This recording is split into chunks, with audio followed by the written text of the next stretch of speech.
Shopify grows your business no matter how far or big you grow. Shopify is the global commerce platform that helps you sell at every stage of your business. Whether you're selling your fans' next favorite shirt or an exclusive piece of podcast merch, Shopify helps you sell everywhere. Shopify powers 10% of all e-commerce in the U.S. Allbirds, Rothy's, Brooklinen, and millions of other entrepreneurs of every size across 175 countries. Plus, Shopify's award-winning help is there to support your success every step of the way. Because businesses that grow, grow with Shopify. Sign up for a $1 per month trial period at shopify.com/income, all lowercase. Go to shopify.com/income now to grow your business, no matter what stage you're in.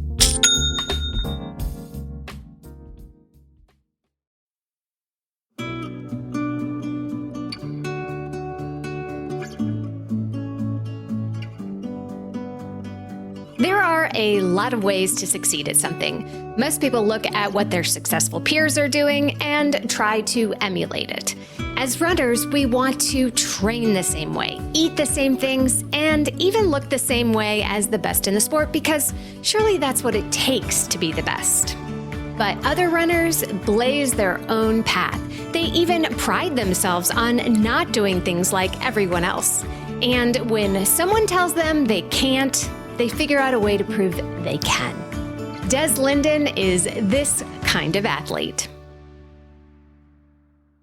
Des is a two-time Olympian and became the first American woman in 33 years to win the Boston Marathon on a brutally cold and rainy Patriots Day in 2018. At age 39, she is still competing professionally and will be towing the line at Boston again this year.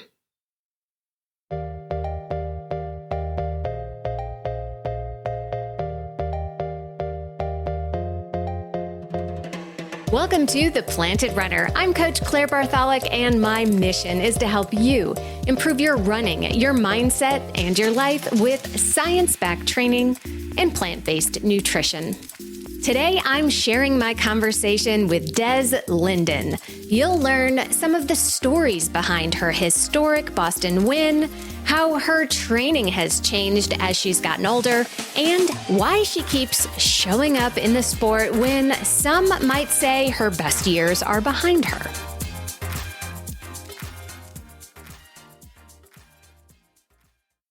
Des has written a memoir of her life and her incredible career, which will be out April 4th, called Choosing to Run. In it, she shares the behind the scenes of her amazing accomplishments, some of which she has never told before. We also talk about why she's always felt a little bit like somewhat of an outsider in the professional running scene and why she wouldn't have it any other way.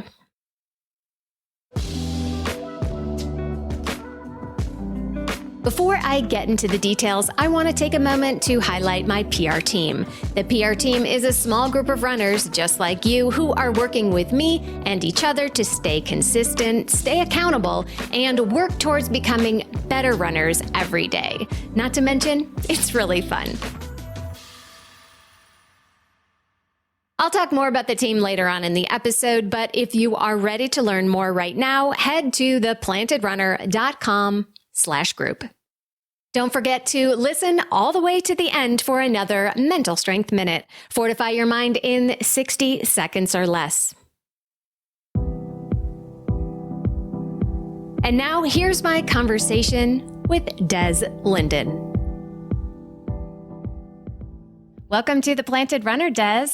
Thanks for having me. Excited to be here. Yeah. So I want to ask you this question. So what is harder, winning the Boston Marathon or writing a book? That's a great question. And I would go with writing the book because I'm not a professional writer. Hired some help for sure. When it comes to marathoning, I know how to go straight forward and it's right foot, left foot, repeat. So it's a little more dialed into what I know. What's it like writing a memoir and you're still in your 30s? You know, memoirs are for people who are like really old.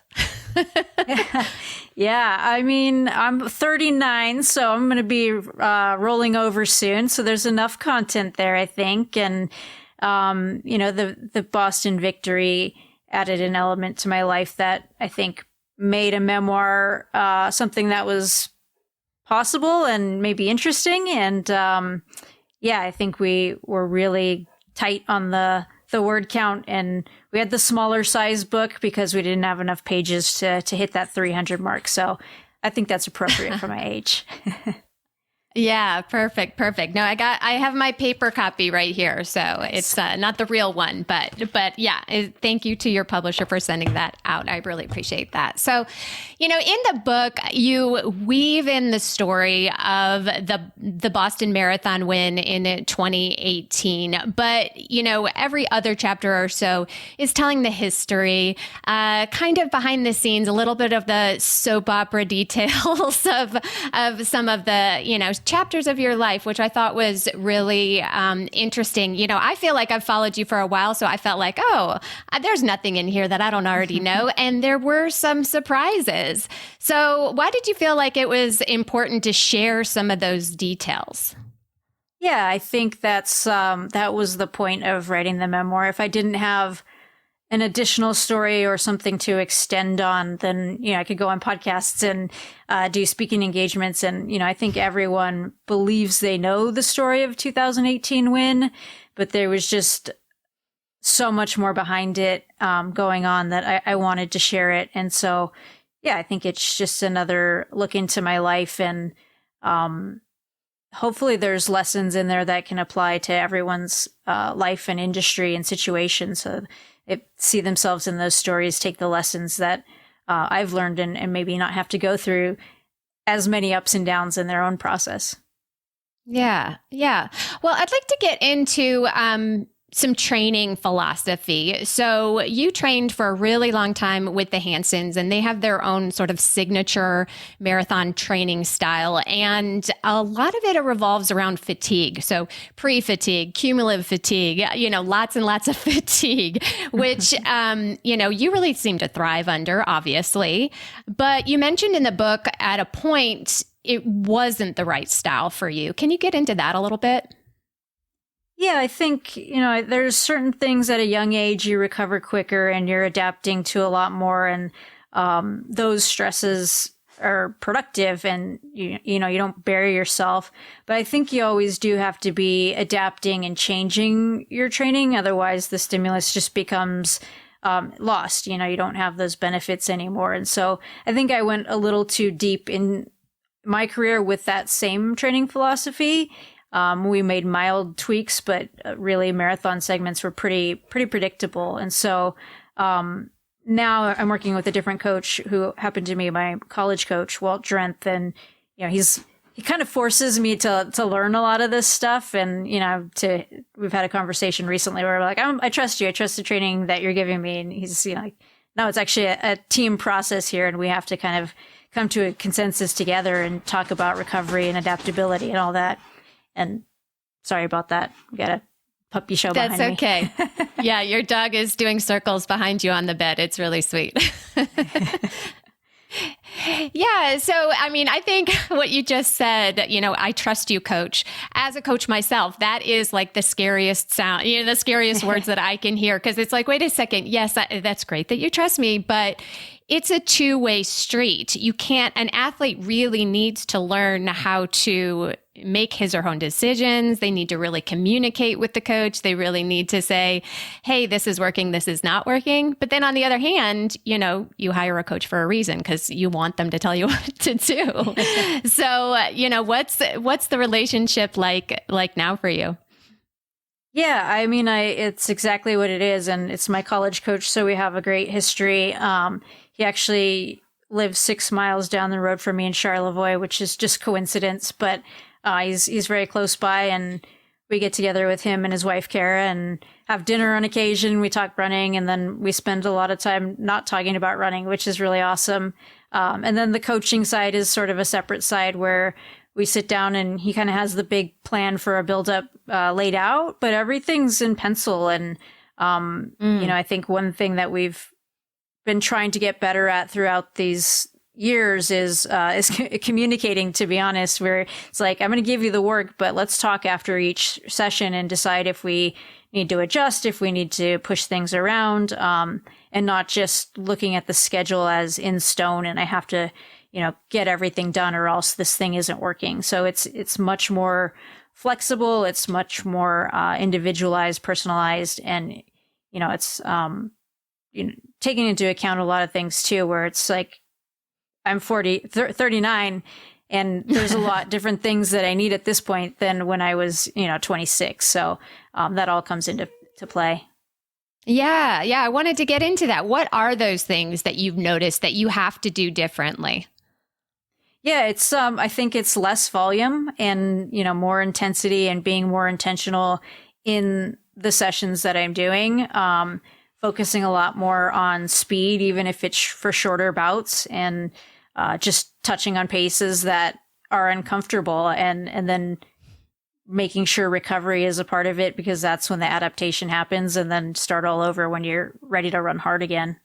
Mm-hmm. Yeah. So, a lot actually has changed in the distance running world as far as training, or maybe everything old is new again. I don't really know. But, you hear about the Norwegian model, they're training at lactate threshold all the time for 1,500 races, which seems bizarre. And then, Kira D'Amato talks about training like a 5K runner for the marathon, doing a lot of things that are not bread and butter marathon type things. So do you feel like you're shifting in those kind of ways too? I think so, to a degree. I mean, I think the event has changed significantly with the introduction of the new shoes, which is kind of silly, but it's just a much faster race. And, I think you hear a lot of people talk about the shoes and say, well, my legs just aren't as fatigued. So you have to be able to run faster, and, they figure out how to factor those in. But personally, I just, I think the thing that is going to make me stay where I'm at or get a little bit better is, running paces that are uncomfortable. I'm really good at locking into marathon pace for a long time, but there's no kind of change of pace in there. So that's the stuff I need to work on and make that marathon pace feel a little more comfortable again. I did notice that you mentioned the very classic Hanson's marathon workout, the 2x6 in your book. I give this to a lot of my marathon runners. So I'd love for you to talk about that first of all, and then ask, are you still doing it? Yeah, it's definitely a staple workout in the program. I think, it's kind of funny is what makes it special is it's at the end of about 120-mile week. So we would do a simulator, 16 miles is pretty typical, and then have a 20 miler, and then maybe like a, 3x3. And at the end of the sequence is 2x6 miles, with 10 minutes like a 10-minute rest in between there. And so it's a bulky day, and in its own right, it's a tough workout, but it's really the placement of that workout at the end of the segment that makes in that program such a tough thing to do. And we would do it at 5 seconds faster than marathon pace throughout. So, to me, that was kind of a signature one. If I could get it done, I knew I was ready to go. And by the end of that stretch, I was also very ready to taper. And, when you got your fresh legs, it's like, okay, I got a chance to do this for 26.2. And now it's very different. I think I've done 2x5 with my coach. And we would do a lot of it at marathon pace, but then hope to have legs to run, 10 seconds faster than marathon pace by the end of it. And the, things around it are not as bulky either. So it's just a different workout, but it sort of looks the same on paper, which is kind of funny. Yeah. No, it's a classic. I love it. I always felt like if I or my athletes nailed that one, I'm just like, yes, gold star, get really excited about that one. And another thing that you talked about in the book is that you really don't do really long runs. You have a ton of mileage compared to a recreational runner weekly, but you're not going out there and running, 22, 25, 26 miles in training. And some elites actually do that. And I would love to hear why that's important to you. Yeah, that philosophy really came from the Hansons as well, where it was like there's so much bulk the rest of the week that the idea was that it's 20 miles, but it's the last 20 miles of the marathon. So, the week really adds that first 6 miles on into your legs before you even get started. And then you're covering the rest of the distance. And it's a philosophy, I think, it worked for a really long time. And now I've gone up to 26 as I was getting ready for a 50K. But for the marathon, It's still, I feel like lifetime miles on my leg. It's the same type of thing where I'm like, I probably only need 20 miles. Yeah, definitely. So one thing I was curious about, when you won Boston, obviously super dramatic in the rain, just a horrible, horrible day, and you crossed the line by yourself. It was just amazing. You could have said, yep, I've done it. This is it. What's driving you now? Why do you keep showing up, to use one of your phrases? Yeah. I really enjoy it. I think I've learned how to love the act of running and like the activity of running. That wasn't something that really came natural to me. I had to like go and find that. And I talk about that a lot in the book, where it's just like reinventing that I'm a runner and reminding myself that it's part of my lifestyle and balancing it with the other things that I want to do. But I've always loved competing. That was the thing that really got me hooked on the sport. And I'm still able to do that. And I think, I have to, again, adapt and reinvent to a degree. And, maybe it's longer distances, maybe it's chasing masters titles or records. Maybe it's different terrains, but I enjoy competing and finding out where my limits are and if I can push them, and just getting to those tough moments and seeing how I respond to adversity. Mm-hmm. And, you have some examples over on the men's side of masters runners going to the Olympics. So, it's about time we see it on the women's side too, right? There we go. Yeah. Yeah. So, why Boston? There's lots of marathons out there. It's not like you're from Boston. What makes Boston so magical for you? It was definitely the history. When I got out there for my first marathon, which I was super fortunate, it was the U.S. Championship in 2007. So I didn't have to get a BQ. I was able to debut there, and just being on the course, we went out and did a couple course tours, and, you get the background of the course and some of the landmarks and what it's going to be like on race day and how different it is. And, we got in 2007, it was the nor'easter where they had flirted with the idea of canceling it, and then it wasn't as bad as expected. But I was out there and was like, this is amazing. The crowds are awesome. This is like such a cool experience. And like having these, other races, kind of knowing where they took place and the breaks were made and all of these different things. And then I was talking to folks after, and they're like, oh, it was terrible this year. Like nobody was out. And it's like, are you kidding me? This was an incredible experience. So when I was able to go back in 11, like that energy and enthusiasm for event just grew and kind of snowballed throughout my career. But really, if I had to sum it up, it's the history. I want to tell you about a unique opportunity for you to get stronger, faster, and stay motivated to hit all your running and nutrition goals this year, and that is to join the PR team. I started it last fall, and I have to tell you, it's even better than I imagined. Each member of the team gets a custom training plan made by me for you based on your unique fitness, goals, and lifestyle. Everything you need to crush your running dreams is included, such as strength training, recovery, and even cross-training if you want it. I include weekly mental strength training as well as tips and nutrition guides. But here's where it gets really cool. The group has its own page in the app where we share workouts, ask training questions, and get feedback from me and the other teammates. And each week I create an exclusive private podcast just for the team based on the questions I get and what I see in their training each week. And I usually end up sharing behind the scenes and exclusive sneak peeks with the team that I don't share anywhere else. So instead of joining a Facebook group or sitting through another Zoom call, you get to listen to tailored advice on the run, and you don't have to do all of this alone. So if you are ready to take your running to the next level and join an amazing team of runners, head to theplantedrunner.com/group and join us today. It's more affordable than you think, and I can't wait to have you. Sports stars. They're like superheroes. But they're actually real. Which is why we've made a podcast about them.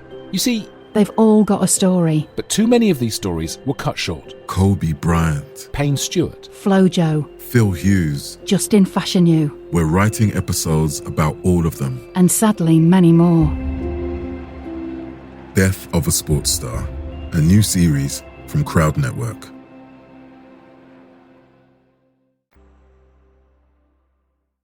You have a podcast that's with Kara Goucher right now that I've been binging. And, you talked about at one point, the 2011 race where you came in second. And, you said at one point, had you won, you might have quit at that point. What do you mean by that? Yeah, I think it just would have felt easy. I would have been like, well, of course, like, this was pretty easy. I've won one, and now, let's go on to the next thing. And what's the Boston Marathon champion equivalent of, I don't know, business life or being a psychologist or whatever I wanted to do next. It just would have felt like that was enough. And now it's time to find the next challenge, because it wouldn't have felt like a challenge if it came that easy, to be honest. Well, it certainly hasn't come easy.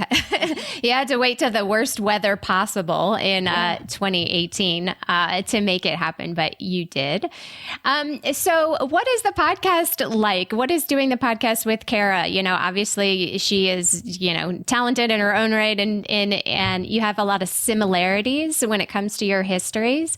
But, podcasting is not necessarily something that you guys just, do for a profession. So what made you guys decide to jump in together on this? Yeah, I think it happened over a Twitter conversation where we were kind of debating, the ins and outs of shoot tech and some of the pluses and some of the cons to it. And it was this Twitter conversation, and we were just being very genuine. Not necessarily trying to pat sponsors on the back or say everything is great in this scenario. And we felt like we had enough to say, and also that we weren't afraid to say it. Although a lot of people in the space right now, when they're really in competition, it's hard to really voice what you want to. And in that, it was kind of like there was an interest from a lot of people in what we were saying. And also we kind of identified that we have so much experience, we have a voice, and this is just another way to have a platform. And it was kind of fun because I competed against Kara. We came from two very different groups, and I think just had different perceptions of each other throughout the years. And so it's been great to actually get to know her, and not what she was painted out to be, or just what we were told she was. And it's been really fun that we're actually quite similar, because how it was portrayed was always that we were very polar opposites and different. So. Right. I mean, we assume that y'all are just friends, that you've known each other for years, but it's really sort of interesting, these people don't really even know each other. They're getting to know each other in front of us. And that's kind of the magic of it. It's really, really cool. Yeah, it's been fun. Yeah. So, one thing you talked about that I want to get into is that you never really got into the trap of disordered eating like so many of your peers. It's really hard not to. Like, even somebody who is so strong and sure of herself, can fall into the trap of disordered eating when everybody around you seems to be doing it. And you got to wear those tiny little bathing suits to go compete in, So how did you escape that? I feel like I've always been really comfortable in my own skin. And part of what makes me me is not caring what other people think, and not kind of doing something because everyone else is doing it. I think I've always taken a lot of pride in finding my own way. And, I think in the first chapter, the early chapters, this outsider mentality, I'm very comfortable with it. And I feel like I was always kind of an outsider. So if this made me an outsider, that was kind of my place anyhow. And, I always I feel like I had a really good perspective on that this is a sport. Like, it's supposed to be fun. And a lot of that came from my relationship with my father. And also, I also remember a lot of conversations with my father that, it was like, if you don't fuel, if you don't eat, you just don't get to play. And it was sort of something that he hung over my head, which could go a lot of different ways. But for me, it became very practical. Like, oh yeah, you have to put fuel into the machine if you want to get it to go.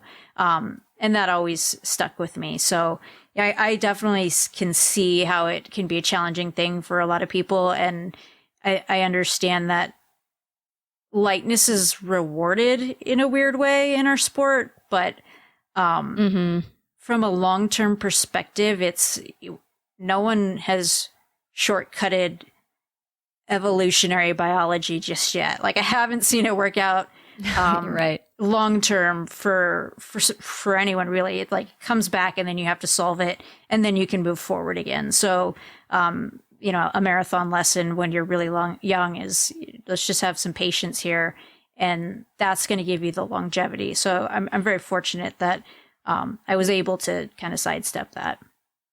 Yeah, absolutely.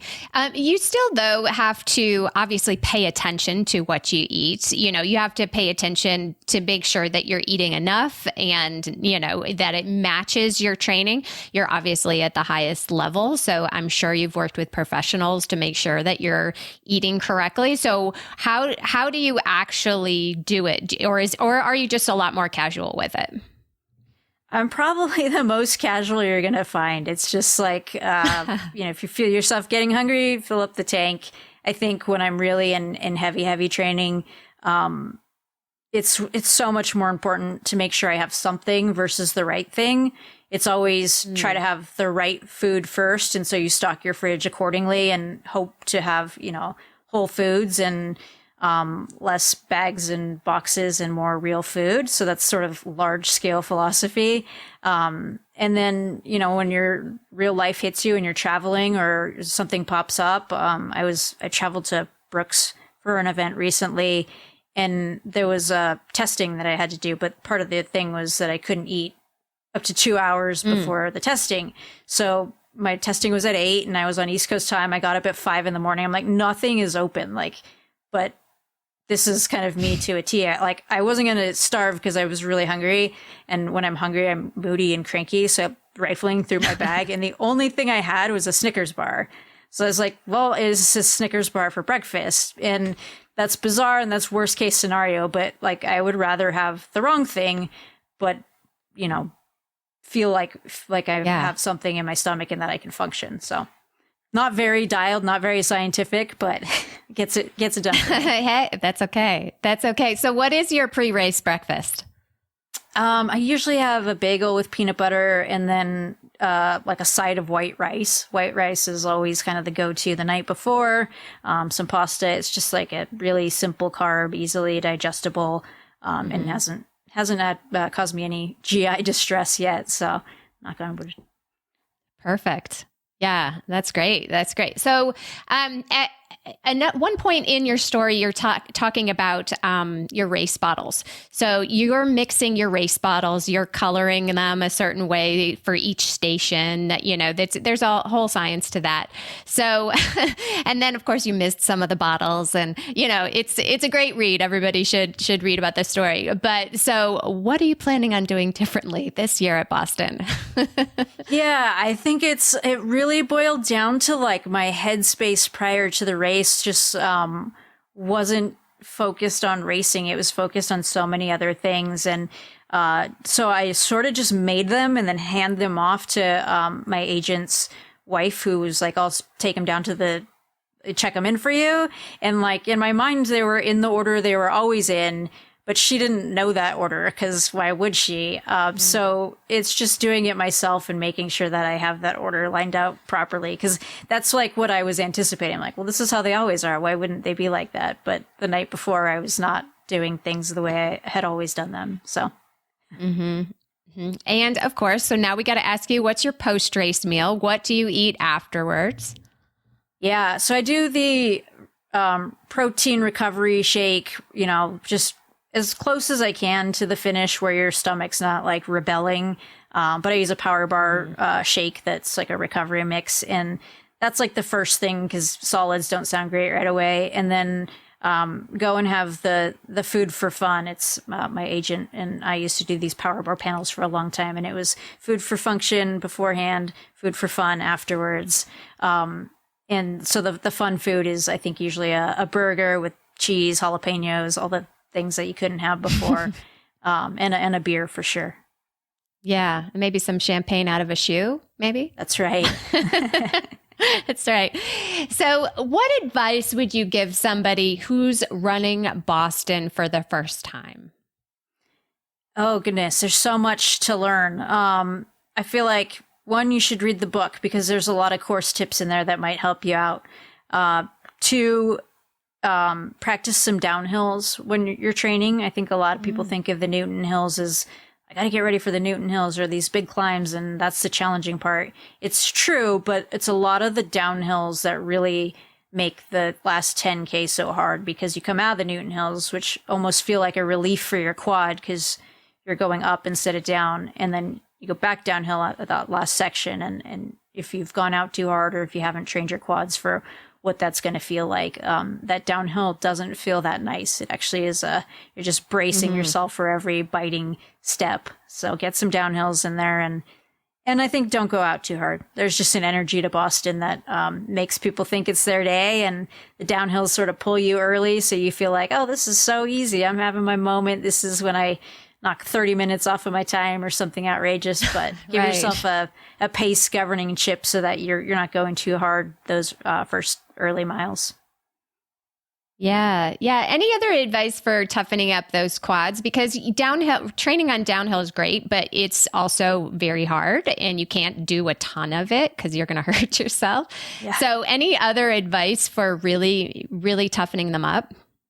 Yeah, I mean, I think you got to sprinkle that in and, make sure that's not too aggressive. And for me, it's always like the early parts of the training cycle, and then you kind of taper them out. And that's, you have them sort of prepared for the rest of the build and like kind of as they would be for the rest of the race.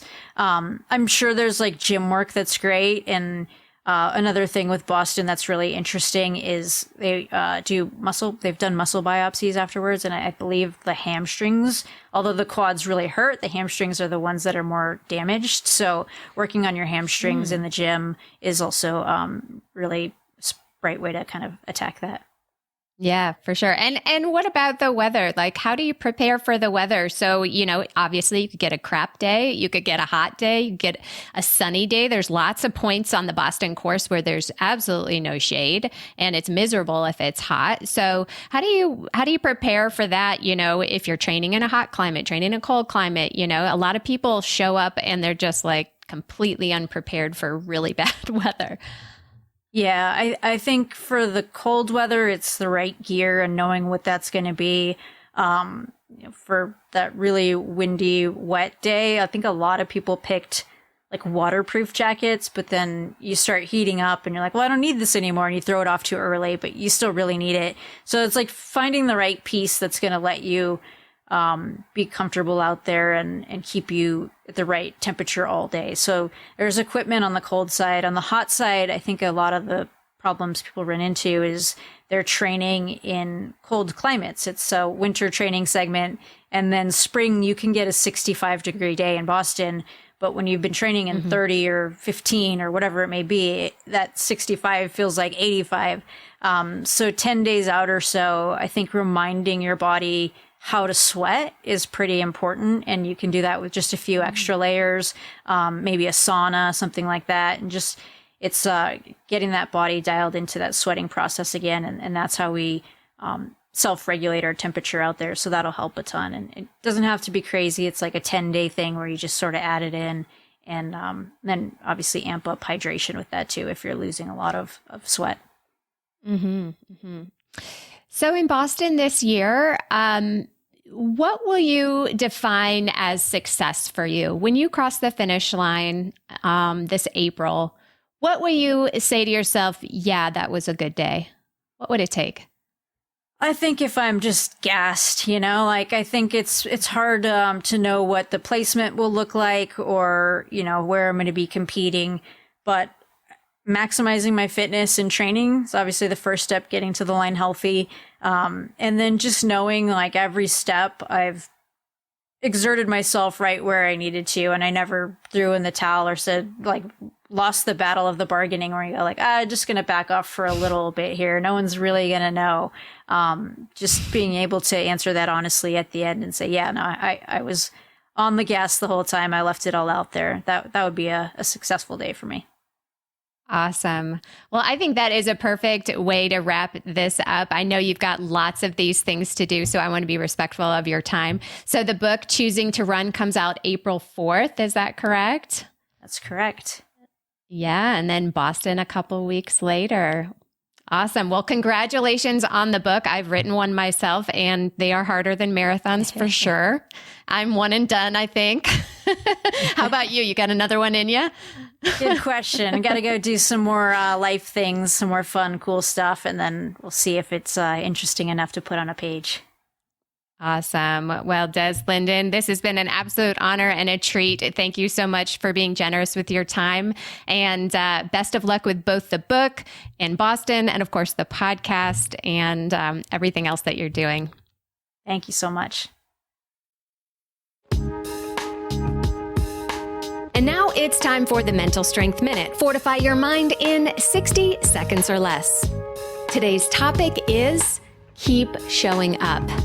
A phrase made famous by Des Linden, this simply means consistency is the most important part of achieving anything. You will not have a great day every single day or even most of the days, but the more often you show up and give it a try, the better you will become. So if it's too hot or too cold or too rainy for your run, dress appropriately and go run anyway.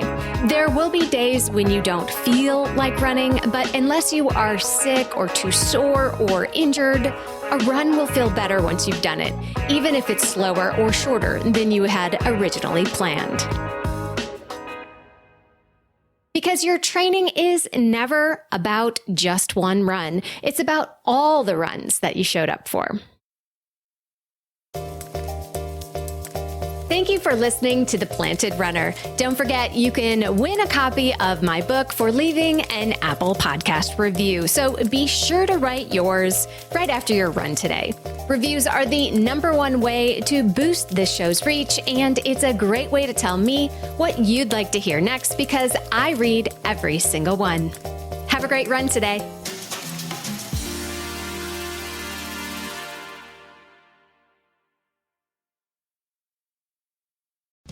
There is no hood like parenthood. When you meet a fellow parent, you just kind of get each other on a whole nother level.